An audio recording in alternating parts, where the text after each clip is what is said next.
Hola, bienvenidos a Fosa Común, les saluda Harley. Hoy en nuestro programa hablaremos acerca de la escalada en roca, un deporte que podemos practicar muy cerca de nuestra ciudad. Seguidamente estaremos en una nota con la banda Deftones. Ellos lanzan este 25 de septiembre un nuevo disco titulado OMS. Luego estaremos hablando acerca del alcohol medicinal y sus usos. Finalmente cerramos con una entrevista a Vera Tuleneva, quien nos va a hablar acerca de cultura y arte.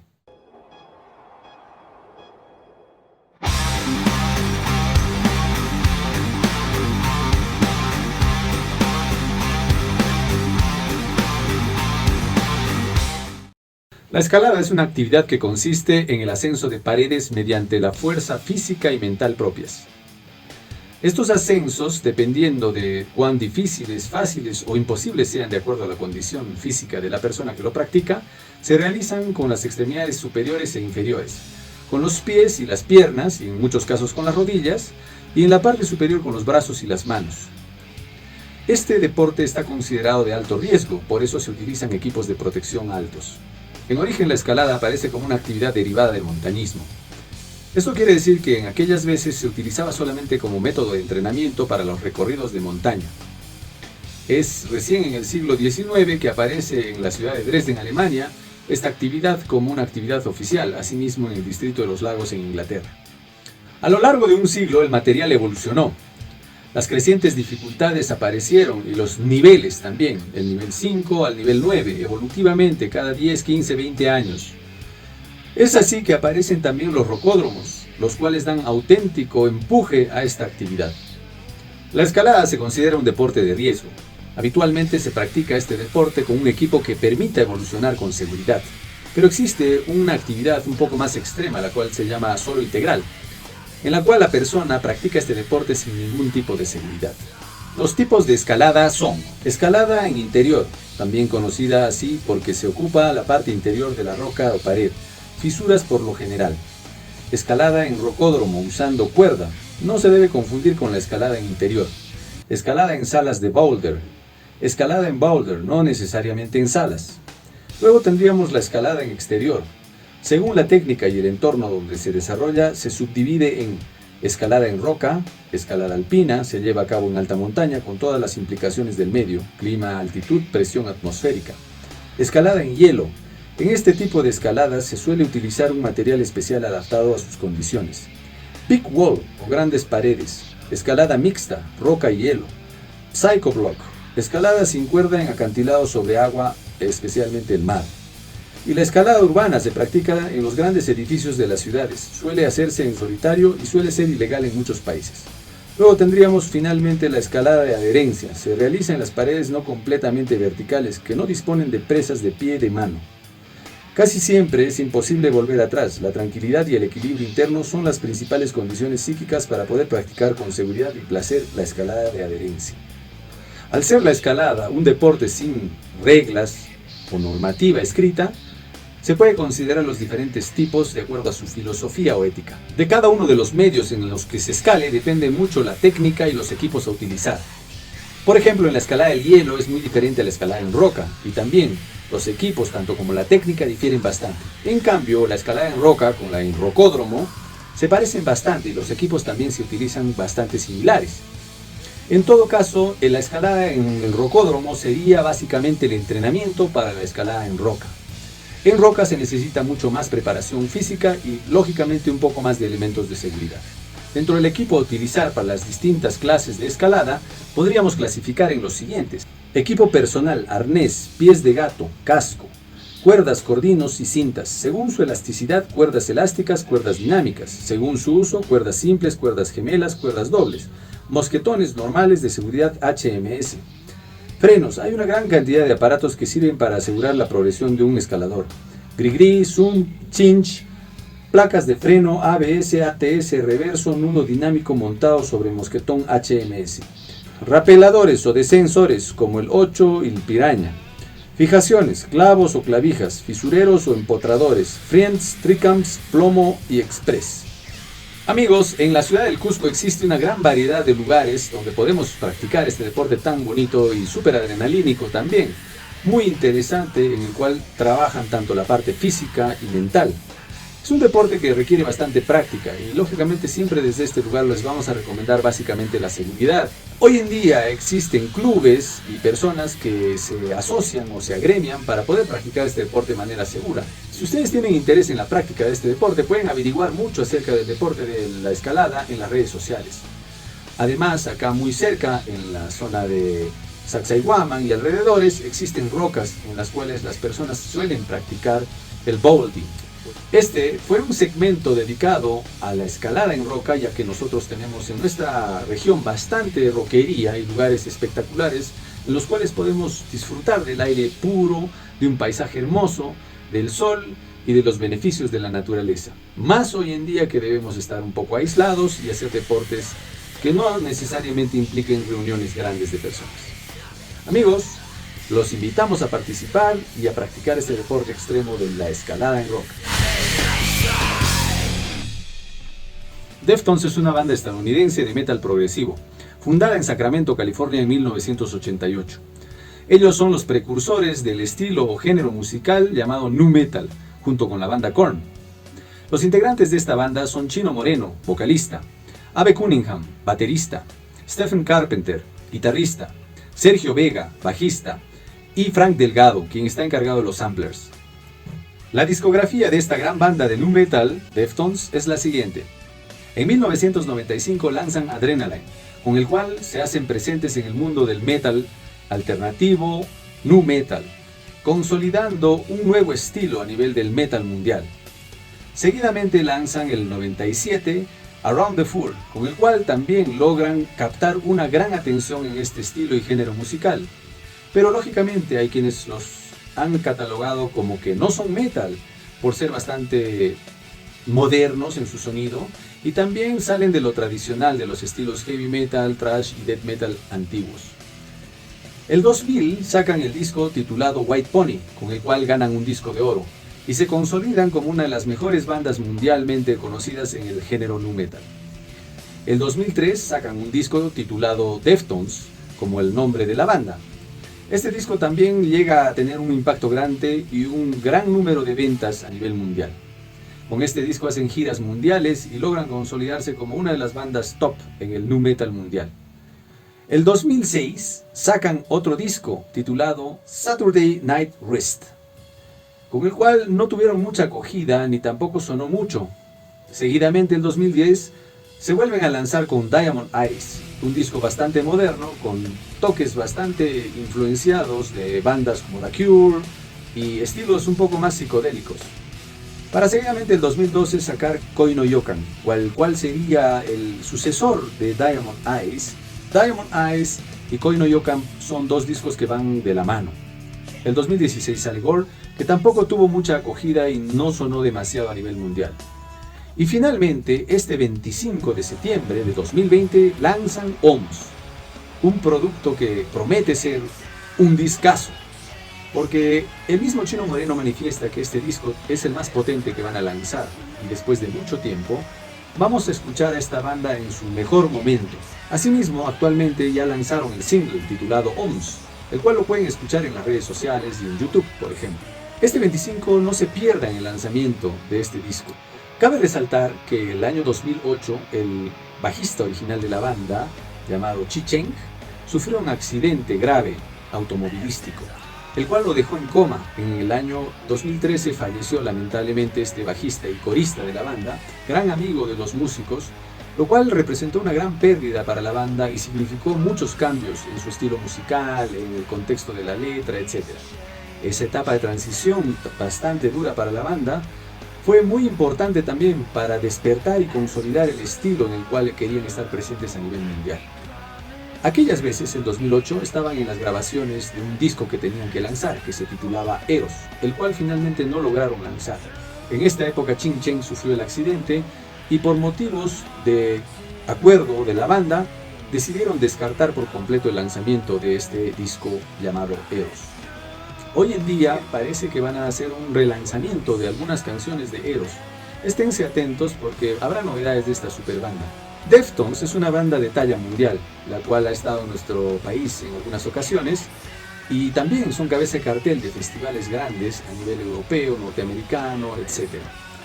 Tenemos el placer de poder, ahora con las redes sociales, ver su música, apreciarla, ver sus conciertos. Es una banda de mucha potencia en vivo y que nos inspira bastante a mezclar estilos de música. Nos inspira mucho a escuchar diversidad de sonidos y también nos ayuda a entender de dónde salen los orígenes de esta banda cuando escuchemos varios de sus trabajos musicales. No por gusto ni en vano son ganadores de un disco de oro y 3 de platino. Es una banda excelente, la cual al parecer tiene orígenes latinos. Si han escuchado los apellidos de los músicos, parece que son mexicanos o de orígenes sudamericanos. Entonces ahí tenemos también algo de sangre latina representando en el mundo actual del rock y el metal. Amigos, los invito a escuchar Deftones y no se pierdan el lanzamiento de OMS este 25 de septiembre. Deftones. Los alcoholes en varias formas en medicina se utilizan como antisépticos, desinfectantes y antídotos. Se utilizan para desinfectar la piel, básicamente cuando se han de colocar inyecciones. También se utilizan para desinfectar las manos del personal médico y de salud. Asimismo, se utiliza para desinfectar superficies o elementos o utensilios que se puedan utilizar para el tratamiento de alguna herida o alguna parte en la cual esté expuesta a alguna infección. El alcohol es un líquido transparente y de olor bastante fuerte e intenso y se presenta en diversos porcentajes.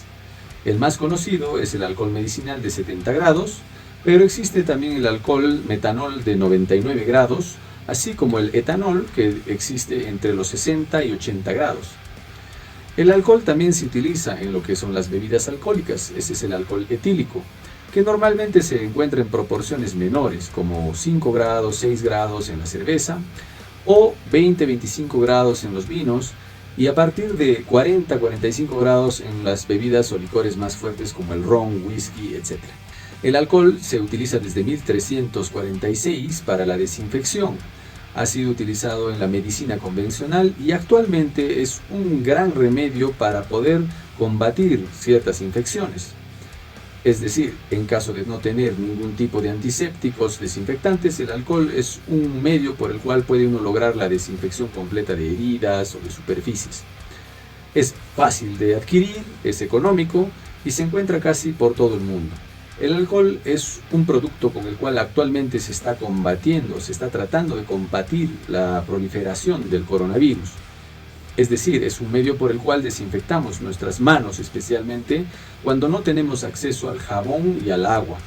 Es importante tener en cuenta que este producto, el alcohol, no reemplaza el lavado de manos, ni tampoco elimina la suciedad ni las bacterias al 100%. Sino que puede haber vestigios y siempre se recomienda hacer un buen lavado de manos con agua y jabón a la medida de lo posible. El alcohol es una sustancia bastante interesante porque es volátil. Y por ser volátil, si uno la mantiene destapada, se va a evaporar fácilmente. El alcohol también tiene algunas características importantes. Se puede diluir en agua y no se puede mezclar con el aceite. No se puede usar en superficies calientes porque es bastante inflamable y también se puede utilizar como combustible. En esta época y en esta situación de pandemia en la que estamos viviendo, es bueno tener siempre una pequeña botellita de alcohol en spray, por lo general, para poder enjuagarnos las manos o rociarnos las manos cuando tocamos superficies, cuando estamos fuera de casa. Y así evitar que algún germen, bacteria o el mortal virus del coronavirus se quede impregnada en nuestras manos y podamos llevarla a nuestros hogares o tocarnos la cara con este virus mortal, lo cual haría que nos contagiemos. Es importante tener en cuenta el uso del alcohol porque no se puede utilizar el alcohol de 99 grados o el de 95 grados directamente. Este alcohol daña la piel y ocasiona resequedad extrema. Es necesario utilizar el alcohol medicinal y en caso de no tenerlo, hay que hacer la mezcla de proporciones. Es decir, por 1 litro de alcohol habría que echarle una tercera parte, o sea, 30% de agua, para poder bajar esa cantidad de alcohol a un alcohol de 70%. Actualmente existe mucha información acerca del alcohol y las bebidas alcohólicas. Hay una gran diferencia en el uso del alcohol desinfectante, el metanol, y utilizar también el alcohol de consumo humano, es decir, el alcohol etílico. El alcohol etílico no es un preventivo ni tampoco es una cura para el coronavirus. Hay mucha confusión a veces en la mala información que se va proliferando en redes sociales o a través de los medios. En este sentido, hay que recomendar que cuando uno ingiere alcohol, mayormente en cantidades, está debilitando su sistema inmune y está dañando los órganos. Es uno más propenso a caer enfermo en caso de contraer el coronavirus y las defensas van a estar bajas. Es mentira que al ingerir alcohol desinfectemos nuestra garganta o nuestros tractos respiratorios o podamos eliminar algún virus o bacteria al ingerirlo. Esas son informaciones equivocadas y que conllevan a mucha gente a cometer errores al respecto. Actualmente se está oyendo en los medios y también entre los círculos de amigos y gente conocida que recomiendan consumir bebidas alcohólicas fuertes como el whisky, el ron, etcétera, el vodka, para poder eliminar de repente los vestigios de virus que hubieran podido ingresar por nuestra nariz o boca a nuestro organismo. No nos va a ayudar a mejorar nuestra salud y al contrario, puede haber casos en los cuales empeore y actualmente se han registrado muchos casos en los hospitales y clínicas de muertes por gente que ha ingerido alcohol o derivados del alcohol como bebidas alcohólicas en cantidad pensando que eso podría ayudarles a sanar. Es una recomendación de fosa común tener el alcohol a la mano y desinfectarse las manos siempre y las superficies que toquemos. Utilícenlo de la mejor manera y esténse siempre seguros. Este segmento llega gracias a Que corra la tinta, Oxolote Tatú, estudio privado de tatuajes 666% cusqueño, del artista plástico, tatuador, escultor y pintor contemporáneo Pavel Alosilla. Lo encuentras en Mariscal Gamarra, bloque B3, departamento 419, cuarto piso. Citas al 957-360873. 20% de descuento a los suscriptores y seguidores de Fosa Común. Hoy tendremos como invitada especial en nuestra sección de arte a Vera Tuleneva. Ella es licenciada en Historia e Historia del Arte de la Universidad Estatal de San Petersburgo. Tiene una maestría en Antropología de la Universidad Europea de San Petersburgo en Rusia y un doctorado en Historia de la Pontificia Universidad Católica del Perú. Actualmente se desempeña como investigadora externa de la Universidad San Martín de Porres de Lima desde el 2018 y ella es presidenta de la Asociación Cultural Charlie Quispe y Compañía desde el 2003 hasta la actualidad. Se desempeñó también como directora del Proyecto Internacional Cusco y docente de la Universidad San Ignacio Loyola del Cusco, y también como curadora de arte en el Museo de Santo Domingo del Coricancha. Bienvenida, Vera. Hola Harley, hola amigos de la Fosa Común, muchas gracias por la invitación y reciban un gran saludo. Cuéntanos un poco acerca de tu persona, Vera. ¿Cómo es que decidiste establecerte en el Perú y específicamente en el Cusco? Y también coméntanos acerca de tu carrera profesional como gestora cultural y curadora de arte, así como docente universitaria. Llegué a Perú en el año 1999 y para aquel entonces ya había estudiado durante 8 años la historia de arte prehispánico porque la historia de arte y la historia son mis dos carreras principales. Y en aquel momento no se me ocurría que iba a tener algo que ver mi trabajo con el arte contemporáneo o con el cine, porque mi principal interés eran las culturas prehispánicas y aquí el punto de atracción para mí obviamente era el Cusco como la capital de los incas. Pero poco a poco me sumergí en la escena cultural local, me fascinó, me pareció completamente inesperada. Y teniendo experiencia y teniendo formación en la historia de arte, empecé a trabajar como curadora y gestora cultural probablemente mi trabajo más importante en ese campo fue el del convento de Santo Domingo Coricancha, donde estuve 8 años como curadora, encargándome en parte del museo y en parte de los eventos culturales, básicamente exposiciones de arte y proyecciones de cine, pero también conciertos, presentaciones de libros, etc. La mayor parte del tiempo también estaba trabajando como gestora cultural independiente y dirijo actualmente la Asociación Cultural Charlie Quispe y Compañía, que existe desde 2003 y que tiene una larguísima trayectoria en Cusco. Y mi trabajo como docente universitaria en Perú, porque antes en Rusia ya había trabajado como docente, en Perú fue unos 5 años. Y básicamente fue en la enseñanza de la cultura peruana, la historia inca y el arte de Cusco a los estudiantes extranjeros en la Universidad San Ignacio de Loyola. Y por ahí también aproveché la oportunidad para difundir el arte y la cultura actual del Cusco entre la gente joven que venía del extranjero y no esperaba encontrar algo así en esta ciudad, más estaban interesados en las culturas antiguas, pero hacían muy bien y muy fácilmente el contacto con la cultura actual. Y bueno, la bandera australiana que aquí tengo a mi lado es un recuerdo de un grupo de estudiantes australianos con el que trabajé hace varios años. ¿Qué personas pueden ser gestores culturales y qué requisitos necesita uno para hacerlo? El trabajo de curador y el trabajo de gestor cultural van muy de la mano, pero no son exactamente lo mismo. Y los perfiles que se requieren para eso son un poco diferentes, pero convergen en que tanto gestor cultural como curador son personas del mundo cultural, pero no son propiamente dicho artistas. Son una especie de acompañantes de los artistas o cineastas o músicos que ayudan a hacer la conexión entre las obras de arte y el potencial público y las instituciones y el potencial financiamiento, es decir, sirven de nexo. Sirven de intermediarios o mediadores, y es un papel muy importante. Un gestor cultural o un curador deben ser personas tolerantes, sociables, deben saber llevarse bien con las personas de muy diferentes temperamentos, porque bueno, en el mundo artístico hay personas con mucho talento y con muy difíciles cualidades personales a veces que hace difícil el contacto personal entre el artista y su público a veces, por eso a veces se necesita un mediador.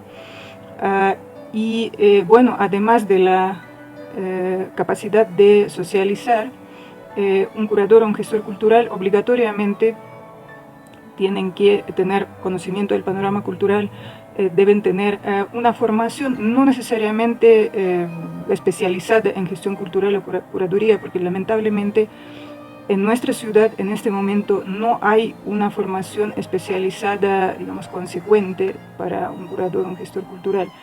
Mucho es estudiar campos afines como el arte práctico o la comunicación, por ejemplo, y luego adquirir cierta experiencia empírica trabajando en el campo con la organización y la gestión de los eventos culturales, de las actividades culturales.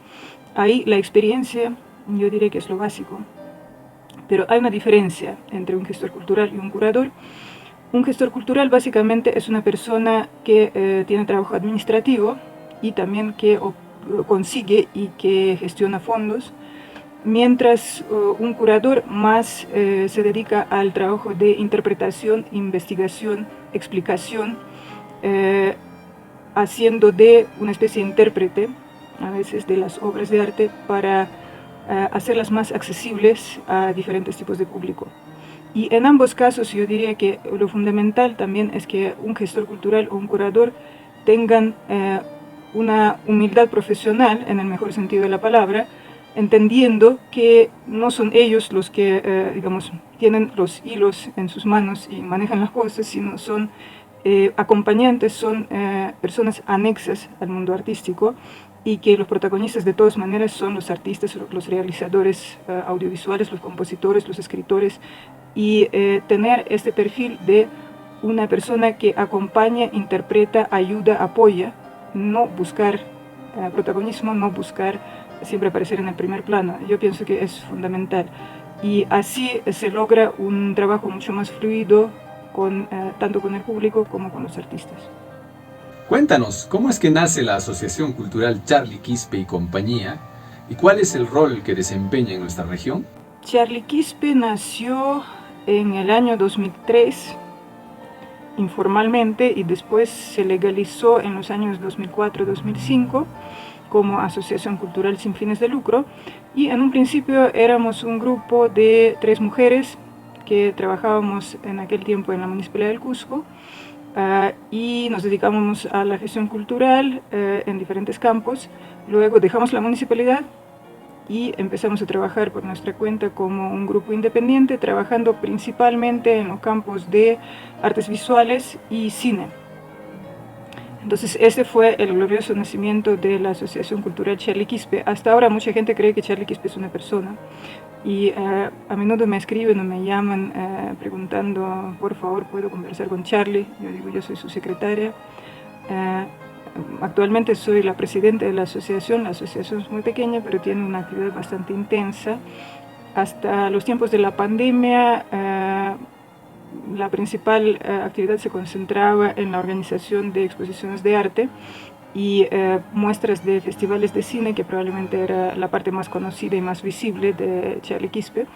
Había un ciclo bastante amplio de 8 o 9 festivales de cine al año.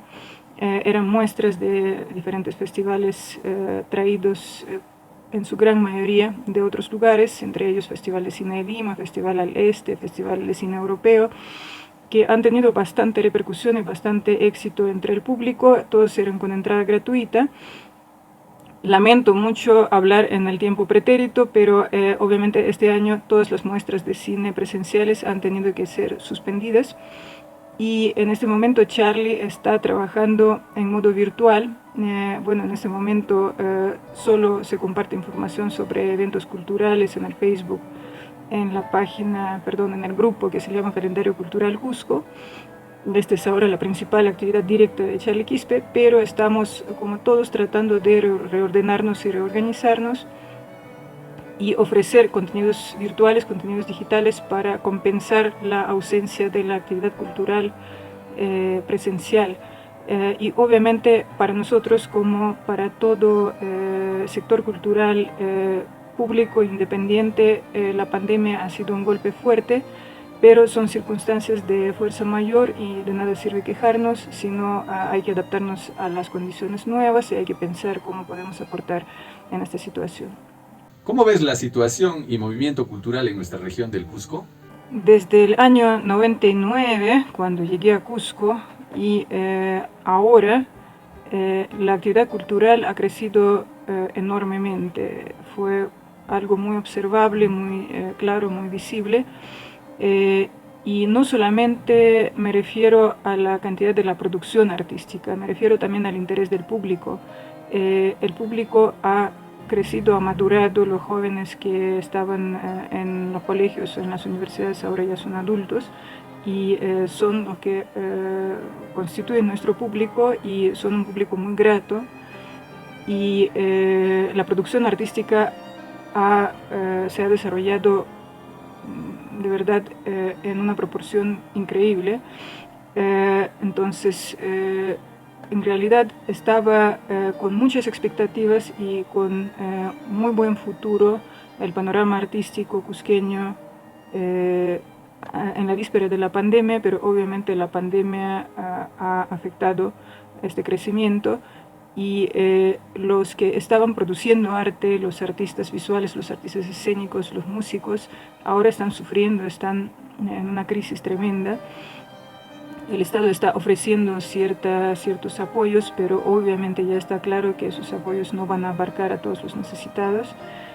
Pero lo importante en este caso es que la gente no se rinde y se ve que están tratando de desarrollar alguna actividad, dar conciertos, hacer espectáculos, dar talleres. Hay un gran movimiento educativo ahora en línea en diferentes campos. Entonces, bueno, la gente del sector cultural está tratando de adaptarse a estas nuevas circunstancias que no se sabe cuánto tiempo van a prolongarse, cuánto tiempo van a durar. Y esta resistencia, esta capacidad de amoldarse a la situación adversa, me parece que es una cualidad excepcional y espero que realmente nos vaya bien a todos, porque me incluyo, porque sí es un momento crítico como pocos en los últimos tiempos.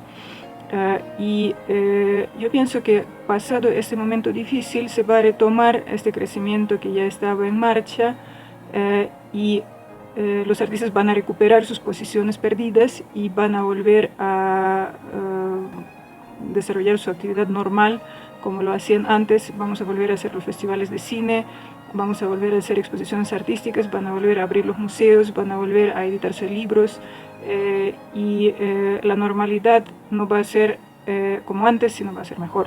Eso esperamos todos, porque a veces cuando hay una crisis producida por algún factor externo, después viene una especie de boom, viene una especie de florecimiento cuando los integrantes de ese mundo cultural se sienten con nuevas fuerzas contenidas para seguir trabajando después de una pausa.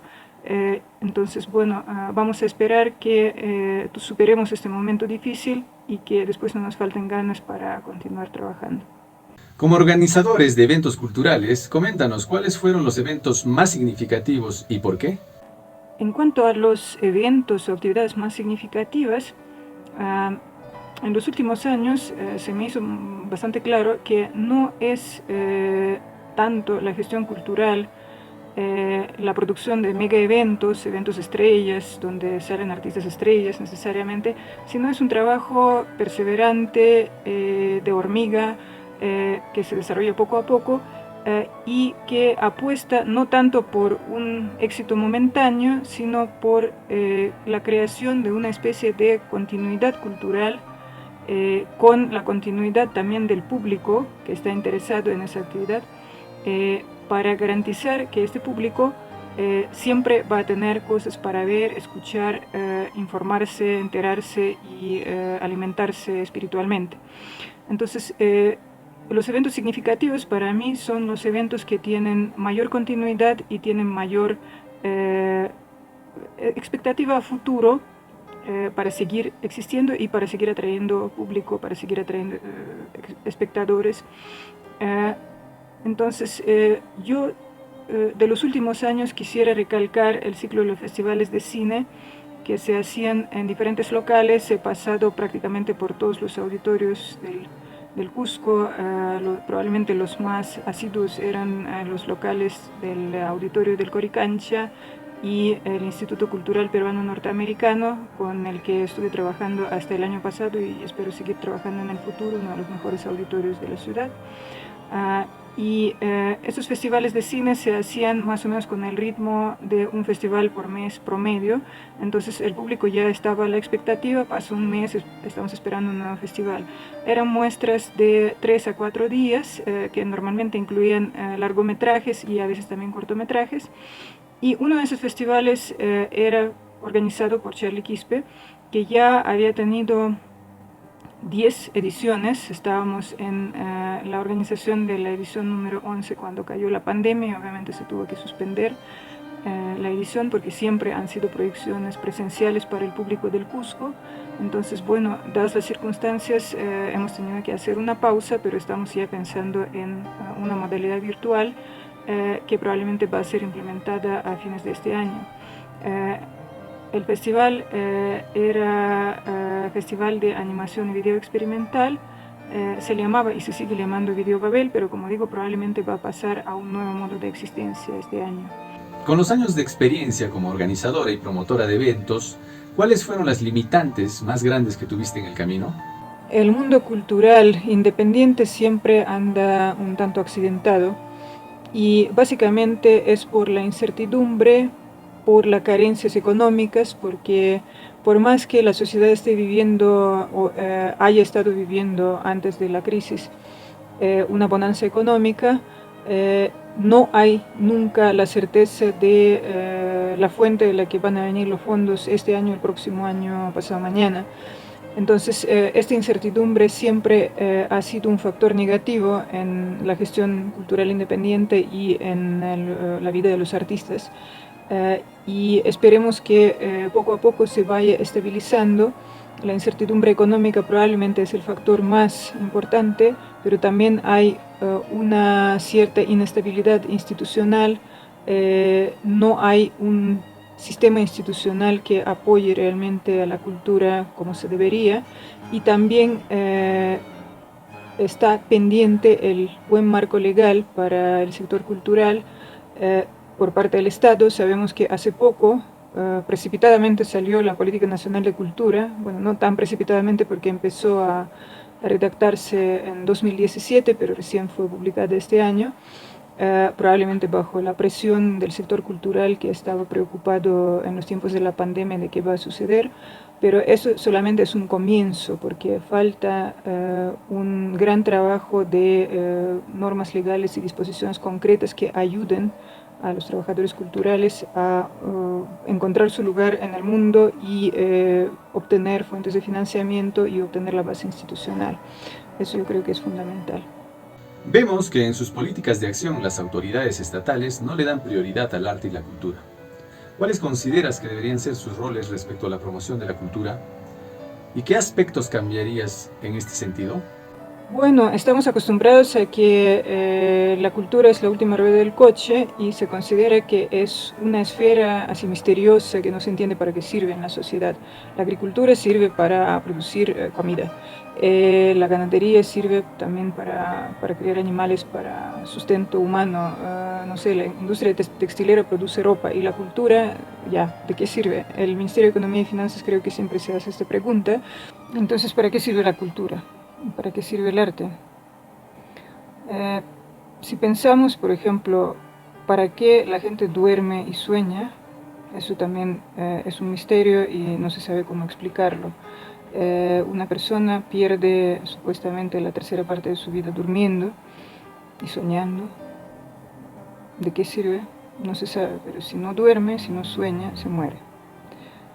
Entonces, no siempre hay una explicación clara y explícita. También hay mucha gente que no entiende para qué en el colegio se estudia la matemática, si los números no se comen. Pero sin las matemáticas no existe la mecánica, no existe la ingeniería, no existen los celulares, no existen los aviones, no existen los autos. En la base de todo está la matemática. Entonces no siempre la necesidad humana identifica lo que es necesario de inmediato.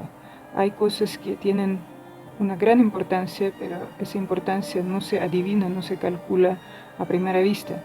Entonces, claro, no se puede saber la función del arte mirando en el plato necesariamente. Pero si le quitan a la humanidad el arte, pierde un ingrediente esencial. Por algo, incluso en los tiempos de las peores crisis, la gente no dejaba de hacer arte y consumir la cultura. No importa cuán difíciles están los tiempos, siempre la humanidad produce arte y consume arte.